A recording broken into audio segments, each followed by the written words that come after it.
June 15th, 2021. Alexander Jackson makes a call to 911. In that call, immediately after the phone is picked up by the dispatcher, he says, "Someone broke into our house. Our address is 4414 Oakleaf Court Northeast. I've been shot. My other family member's been shot. I need help immediately." That phone call started a chain of events. Ladies and gentlemen, after the last several days, you sat in this courtroom and you heard testimony from several witnesses about the events that unfolded the morning of June 15th, 2021. What you heard was that during that phone call, dispatch got on the phone, got on the radio, and immediately sent officers in the direction of the Jackson household. And the officers arrived. With limited information that was provided through the 911 call, they took up location and parked their vehicles up the street for safety purposes. They had brief conversation. They discussed their strategy for approaching this house.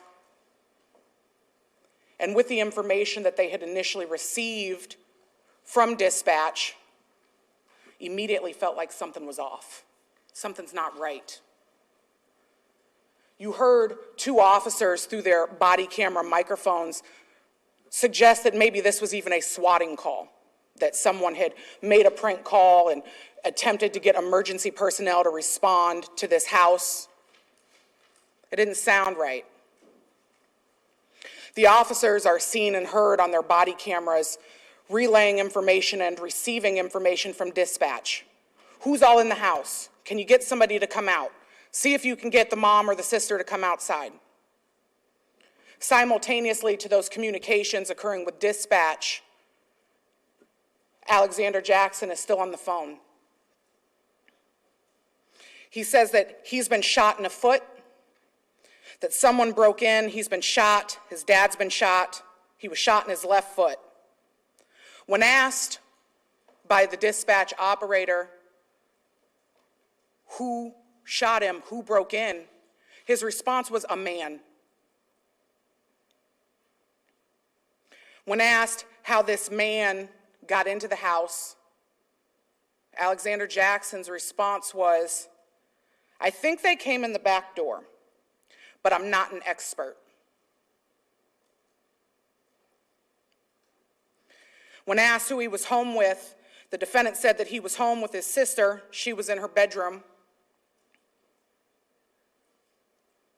But never in that 911 call do you hear the defendant yell out to his sister, "Sabrina, I've been shot. Dad's been shot. Are you okay?" Nothing. And the reason the defendant isn't calling out to his sister is because he knows that she's dead. He doesn't call out to his mom, "Mom, I've been shot. Mom, are you okay? Mom, help me. Check on Dad." Because he knows his mother is also dead. When the 911 dispatcher attempts to get more information, the defendant says he's black, and the dispatcher asks, "His shirt or his skin?" "Both." So now we have a man with a black shirt who's black, and that's all we've got. "Do you know if your mom and sister are safe?" "Well, I don't see them. They should be safe." Remember, ladies and gentlemen, that when officers finally felt that they could make a safe approach to this house after Officer Brown perched up in the trees because the door was open and there were several windows, and the other officers made the decision that the door was open so that they needed to enter. Remember where Alexander Jackson was sitting when those officers came in? You can see it perfectly on Officer Brown's body camera right about 7 minutes and 55 seconds.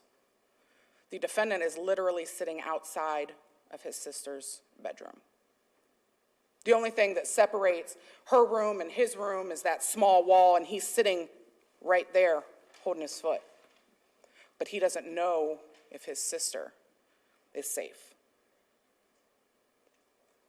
Throughout the call, the dispatcher goes on to ask Alexander if there's any guns, any weapons left. And Alexander Jackson tells the dispatcher, well, there is a gun on the floor. Did this intruder leave it behind? No, it's our gun, but we got shot with it.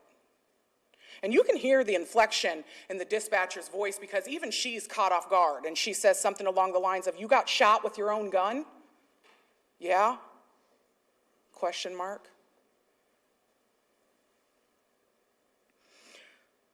Officers come in, and immediately upon entering that back door, they see Jan Jackson laying face down in a pool of his blood in that downstairs lower level living room. And not knowing if the person on the floor initially is the caller, or you hear Officer Buckles through his body cam asking the person on the floor to show him his hands. But Jan Jackson could not show his hands because Jan Jackson was dead. And you see officers come in. They come in and they start to do a protective sweep. They're checking back rooms, they're checking storage rooms, anywhere big enough for a person to be. Officer Kaczynski goes down that hallway past the defendant and checks the sister's room. And you hear him yell out, we've got another one. We've got another victim down here, another dead body. And that dead body was Sabrina Jackson, laying in her bed under the covers with what officers believed was only one gunshot wound to her left eye.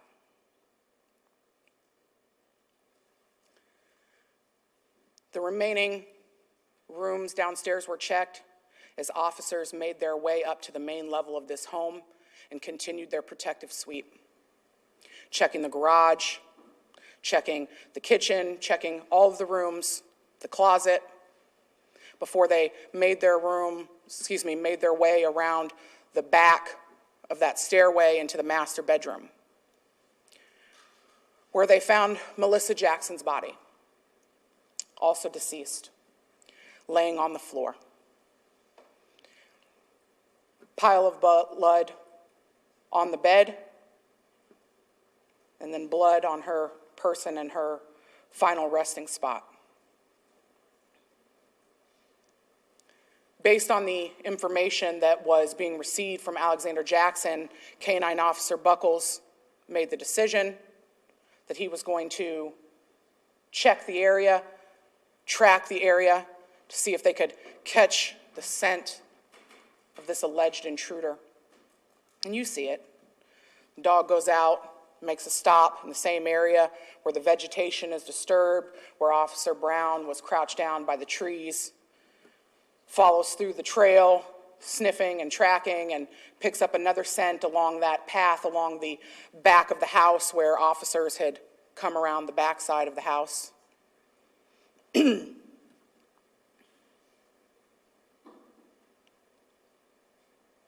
Officer Brown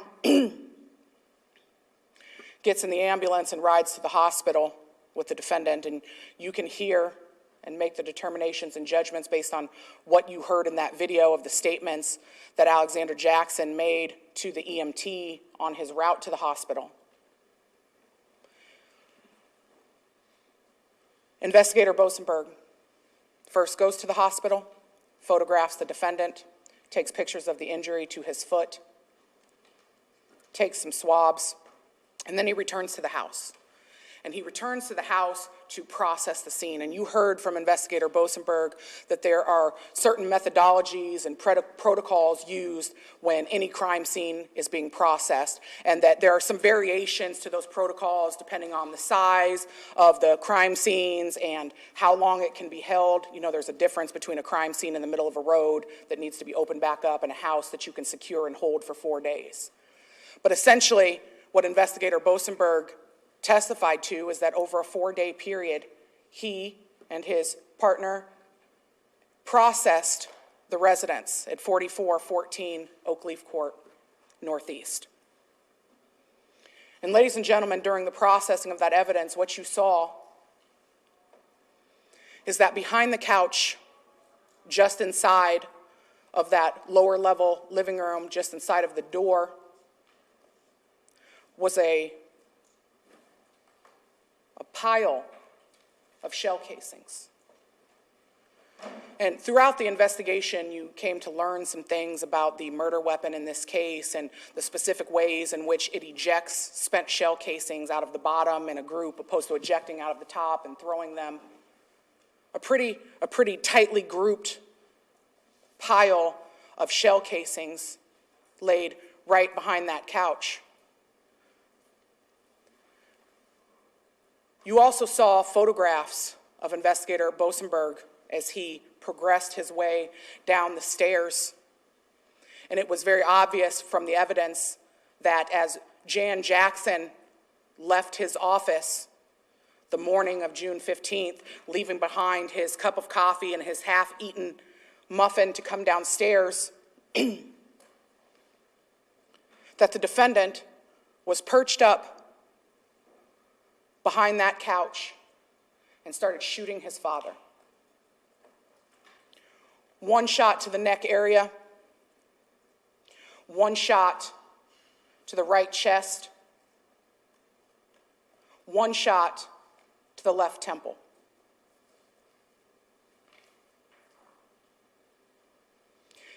You saw one shot, which was evidence tent 17, was a missed bullet hole. You saw minimal blood spatter at the bottom of the stairs. And then Jan Jackson fell. He fell face first into the carpet right at the base of those stairs. And then the defendant, for good measure, stood over him and put 2 more bullets in the back of his head.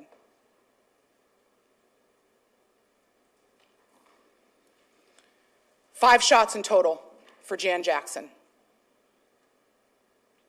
1 missed shot into the wall. 6 bullets. We found out during autopsy from Dr. Kelly Cruz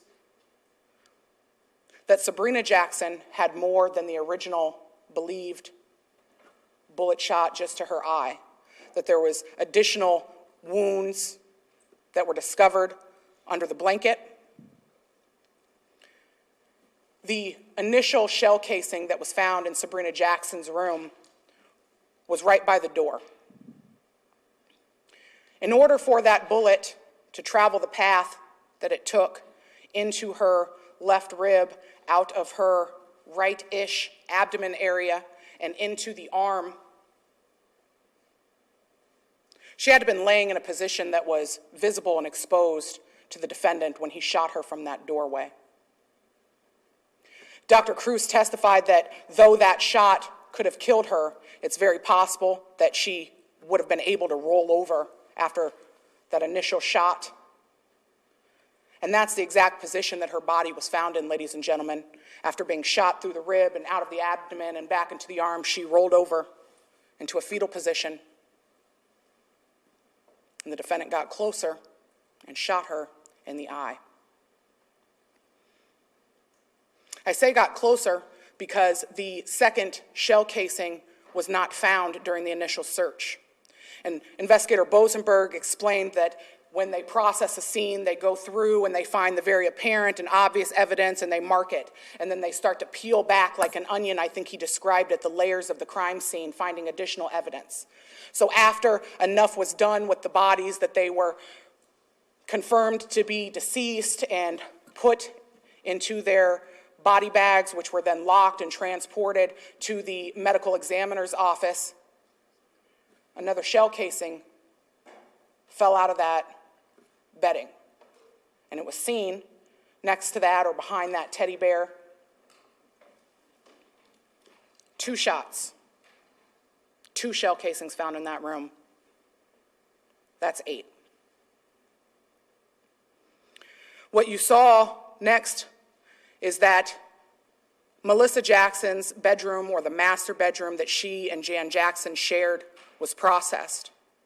And what you saw in those processing photos is that right when you walk in the bedroom door, again, there was a very neat cluster or grouping of spent shell casings right inside of that doorway, indicating that several shots were fired from that specific location. And you saw those rods, those wooden dowels that were used and placed in the headboard to give some idea of the trajectory, and those pointed right back at that doorway. What we saw in that master bedroom is that 3 shots were fired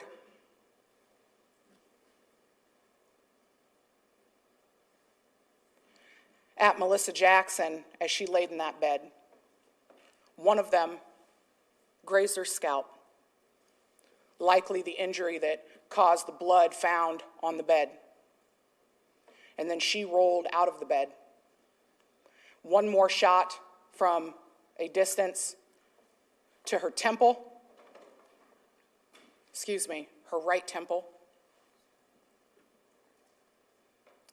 And then a final shot, point blank, into her left eye. And you saw evidence in that case, or in that shooting, of that very close, that stippling, as Dr. Cruz referred to it, and as that soot and that burn powder that had burned into her skin, causing that discoloration, inches away from his mother when he shot her in the face. On top of the soot and the stippling that were seen in the injury, there was that extra shell casing that didn't quite fit in the group, found right in between Melissa Jackson's legs, that would have shot down with a slightly forward angle as it was discharged from that .22 caliber Browning. The defendant wanted to make sure that each one of his family members was dead. Now, during the interview with the defendant, he told investigators where he was at when all of this was happening. The 5 shots that were fired off in the master bedroom, the 6 shots with Jan Jackson, the 2 in Sabrina Jackson's bedroom, and the defendant, he was outside, sleeping on a screened-in porch in a sleeping bag with his dog when all of this happened. And though investigator Bosenberg testified that a .22 caliber is one of the smallest weapons on the market, I think he said there was a 17 caliber that's not used or isn't customary, but the .22 is small caliber weapon. That even though it's small, and it isn't as powerful, doesn't shoot as loud, you would think that gunshots, especially that many, would wake the defendant, and he testified that he did get woken up by them. That he got woken up by gunshots, he heard approximately 10, and that he ran downstairs and saw this now tall man in all black, who is a black man, messing with a gun standing over his father.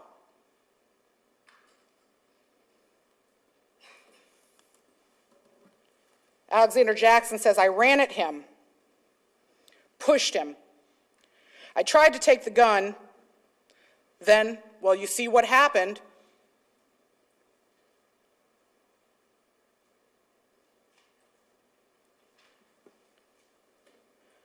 Investigator Denlinger and Investigator Lucina tried to tie the defendant down to some more detail, and the defendant remained very vague with the information that he was willing to offer. And I submit to you, ladies and gentlemen, that the vagueness in the defendant's story was intentional, and you'll see that as the interview progressed, that vagueness, those open holes that were left in his original story, he was slowly able to fill with additional detail as those additional pieces of information helped him tell his story. You hear that this black man wearing black, who was tall, then had on green shoes. Then you hear that this black man who was tall, wearing black clothes and green shoes, now has on a black ski mask. And then approximately 12:55 in the afternoon, as officers are talking to the defendant about how the gun got into the living room in the first place, the defendant conveniently puts gloves on the intruder.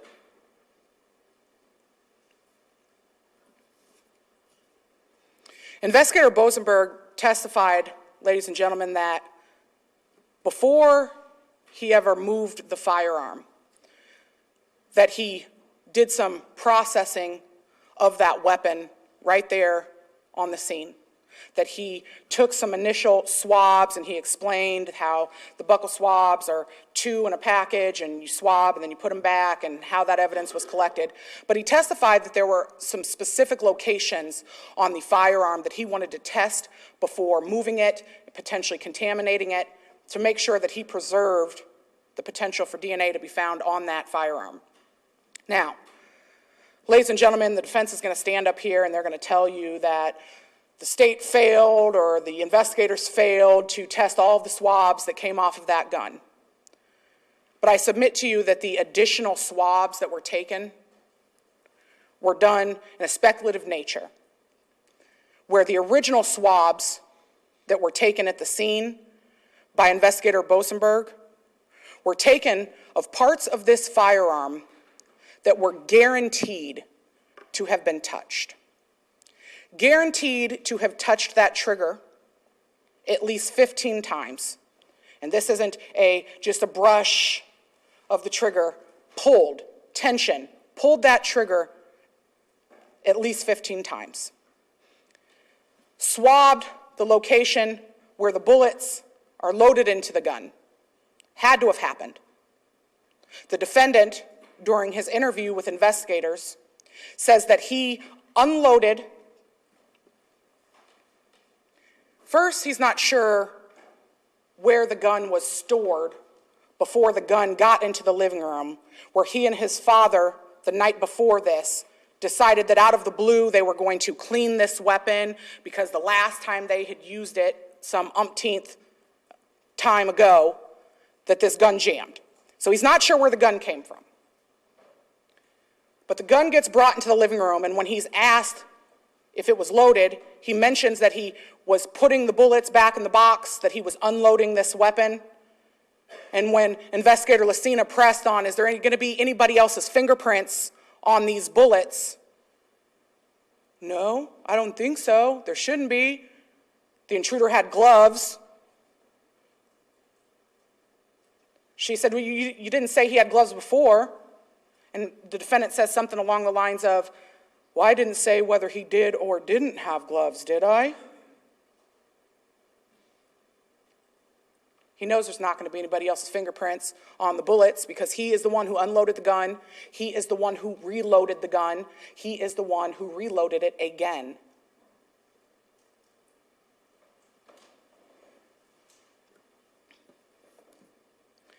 The DNA swabs taken from that firearm were processed by the DCI lab. Not only did they not return any DNA profiles for an unknown person, unknown intruder, they didn't return profiles for the defendant either. this touch DNA that we heard about. Investigator Denlinger testified that in all of his years of history and doing investigations, that he doesn't get touch DNA. And Mr. Johnston brought up another case in which he claims that the DNA was from touch DNA because it didn't come from a wet spot or a stain. That doesn't make it touch DNA. No DNA from this gun. And the investigators, based on the lack of DNA from the specific 5 places that were guaranteed to have been touched, made the decision not to send the other swabs in.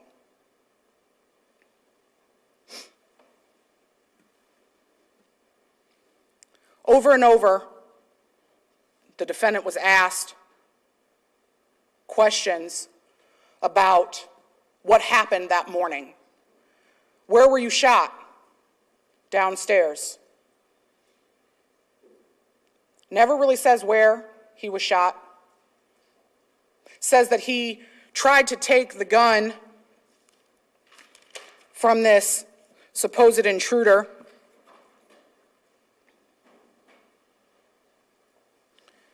And that either he shot himself in the struggle or this supposed intruder shot him in the foot.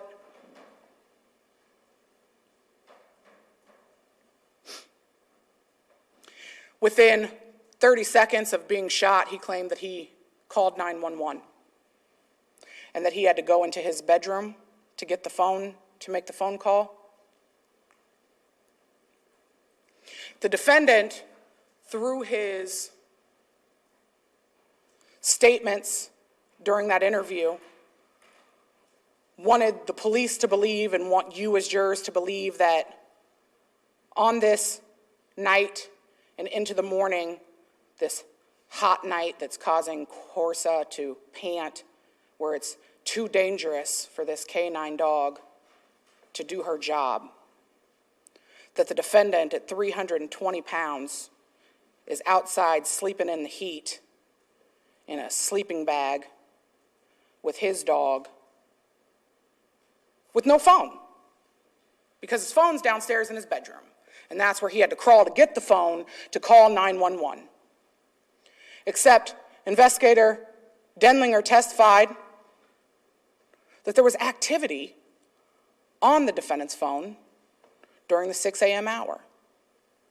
Clear up to, I believe, 6:57 or 6:53, check your notes, where he's Googling things and he's on this social media app called iFunny, and that there's all this activity on the phone. And we're supposed to believe that somewhere between him playing on his phone, he gets his phone into his bedroom from the porch, makes his way back up to the porch, and lays down and goes back into a sleep so sound that he doesn't hear his family being executed.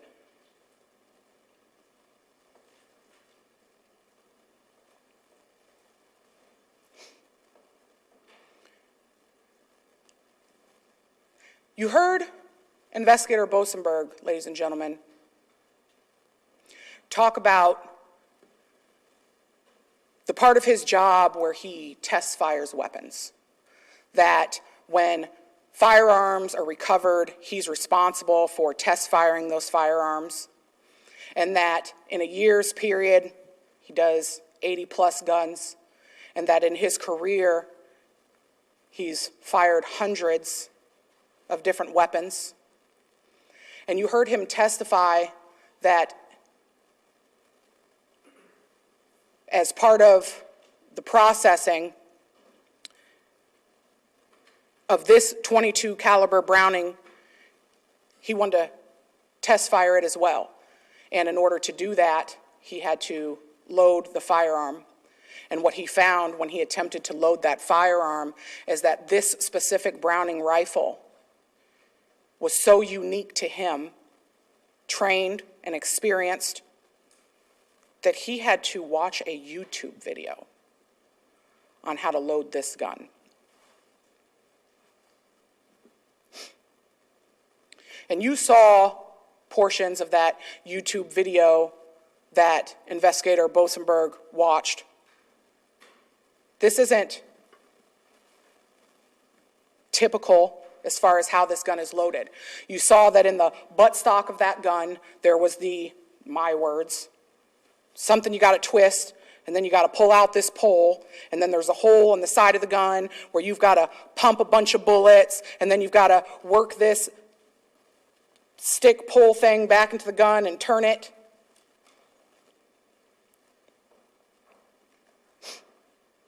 And that was done twice by this intruder.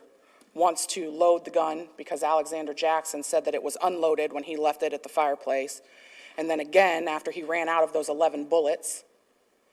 And there was some conversation about the processing of those bullets and the shell casings and their firing pin impressions and them being ran through the NIBIN system. And somewhere when this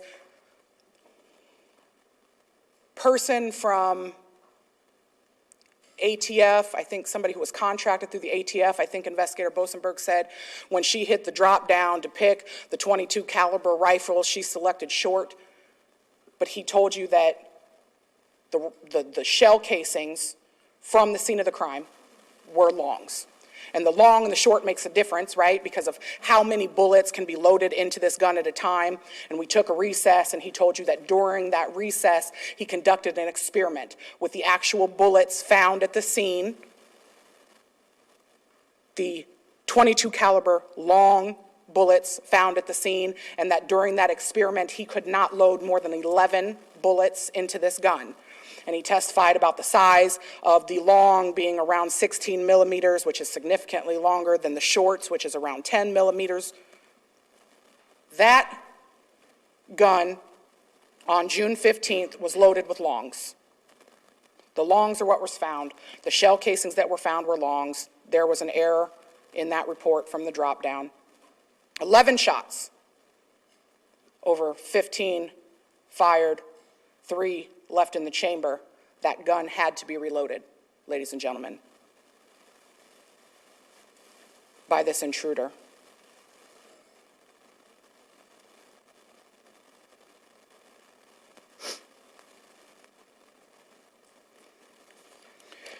Investigator Denlinger talked to you about gunshot residue.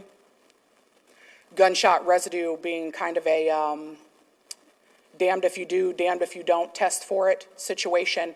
And he explained that the state lab in Iowa, which does criminal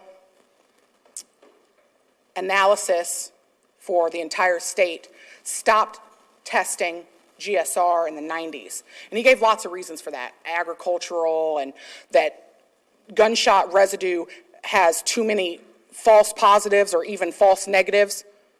And he explained that gunshot residue, I think he gave the example, if a gun is fired in a car, everybody in the car is going to have gunshot residue.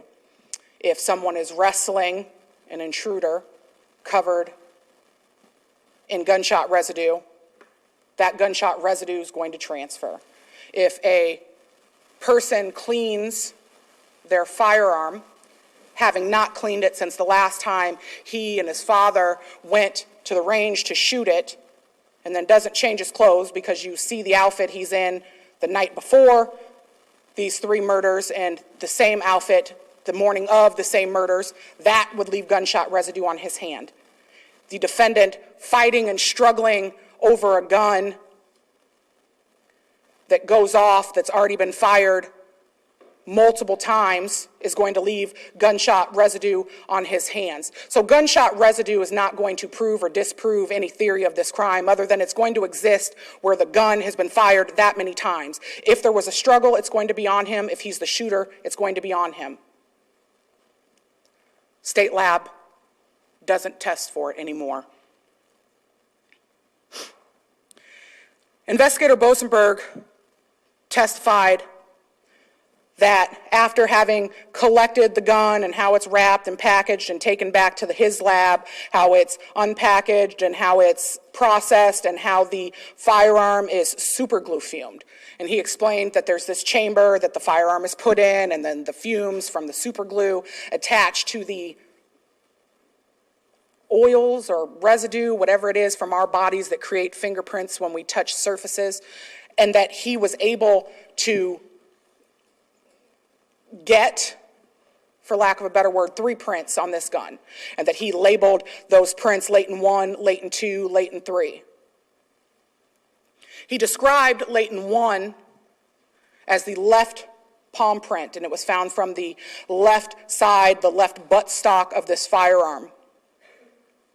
And that the quality of this print was good quality, not smudged, not drug, good quality print, where there were several identifying factors, and then he ran that through the system, and the system produced 5 names that this potentially could belong, 5 numbers, identifying numbers, that this print, known latent print, could have possibly belonged to these 5 producers of prints, and that he compared them. And that in comparing them and comparing those identifying markers, he found identifying markers on the print from the gun to the first number that was produced by the system, and that number happened to match up to Alexander Jackson. And that then he took a confirmatory print, what he referred to as a known print, from the defendant, and he compared latent 1 to the left palm of the defendant and matched. He concluded that the palm print on the buttstock of the left side of that gun was the defendant's. And then he went through the same process, because on the right side of the gun, just a little bit before and ahead of the left print, he found a second latent, and he matched that to the identifying number that the system produced, and then took that and used the known print from the defendant that was collected and confirmed that the print on the right side of that buttstock, also good in quality, not smudged, not smeared, was the defendant's. Then he talked about a third latent print, that there are certain identifying markers that are significantly easier or more reliable to match to prints, specifically where the markings left from prints come to curves or points, and that this latent 3 had mostly horizontal lines, and that he was unable to match or confirm that the horizontal lines or the latent from number 3 matched any of the 5 prints identified from the system.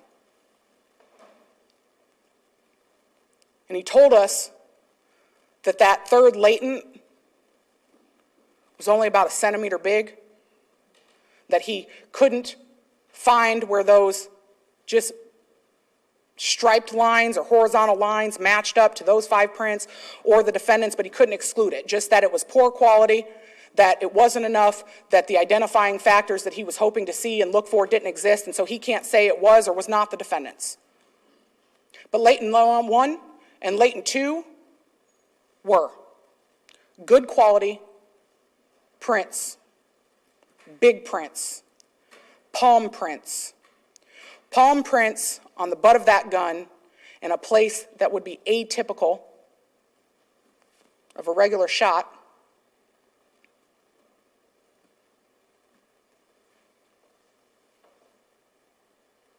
but consistent with where the gun would be held when the defendant shot himself in the foot with it.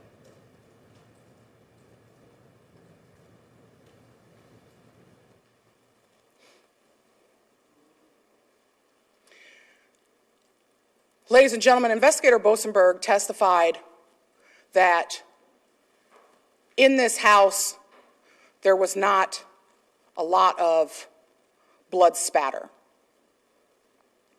I think I spent that whole day calling it splatter and was corrected. It's spatter. There was some at the bottom of the stairs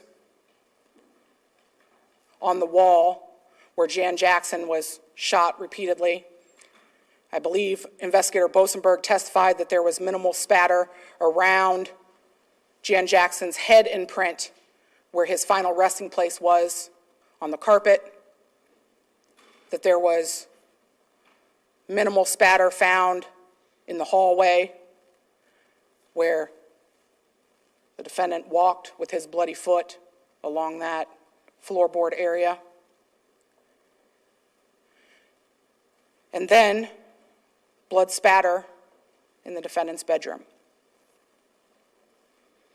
In the defendant's bedroom, at the foot of his bed, next to that leg. And I submit to you, ladies and gentlemen, that the spatter was found in the bedroom next to the bed because that's where the defendant stood when he shot himself in the foot. He described shooting himself in the foot as a fountain-like effect, that it was bleeding out of the top of his foot.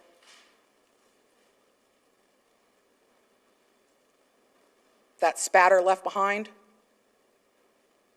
indicates just that, proves just that. The defendant attempted to tie off his injury with a belt tourniquet where he pulled that belt so high that the clasp of the belt popped off, and you see the belt over here and the clasp over here, right at that dark pile of blood where the defendant stood and shot himself. What else is important about the evidence in that bedroom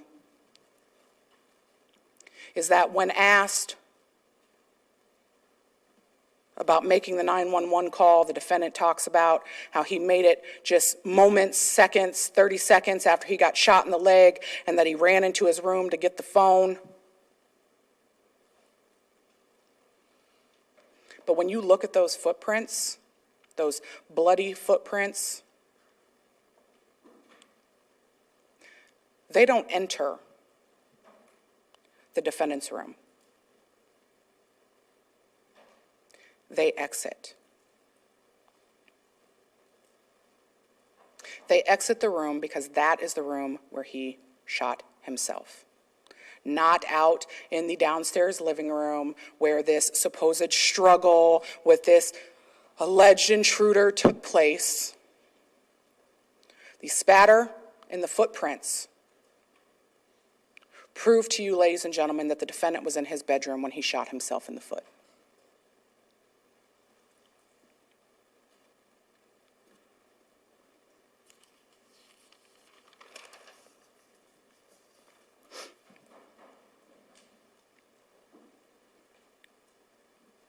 Approximately 9 a.m. and 50 seconds in that interview video, the defendant said he thought it'd hurt worse getting shot in the foot. He thought it would hurt worse. That's not something that's contemplated. You don't wake up and, gosh, I wonder what it would feel like to get shot in the foot by my own .22 Browning rifle. You think about what it's going to feel like to get shot in the foot when you've planned to try and cover up 3 murders that you've committed by shooting yourself in the foot, ladies and gentlemen. I thought it hurt worse.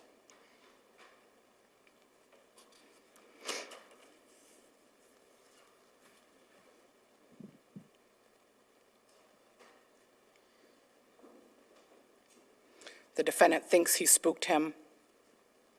I think I spooked him or something.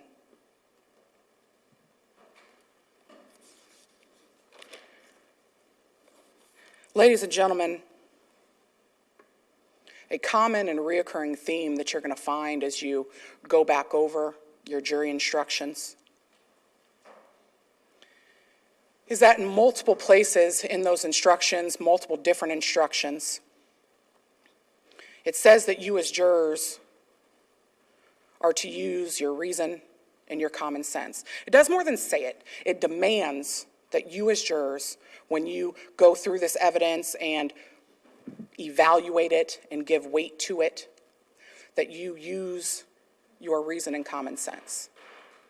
And I submit to you, ladies and gentlemen, that as you process that evidence and as I sit down and Mr. Johnston stands up and then I get to talk to you one more time, that as you're evaluating everything that you've seen over the last couple of weeks that's been presented in this case, using your reason and common sense, you're going to find that the defendant's story does not make sense, that it is unreasonable to believe the story told by the defendant.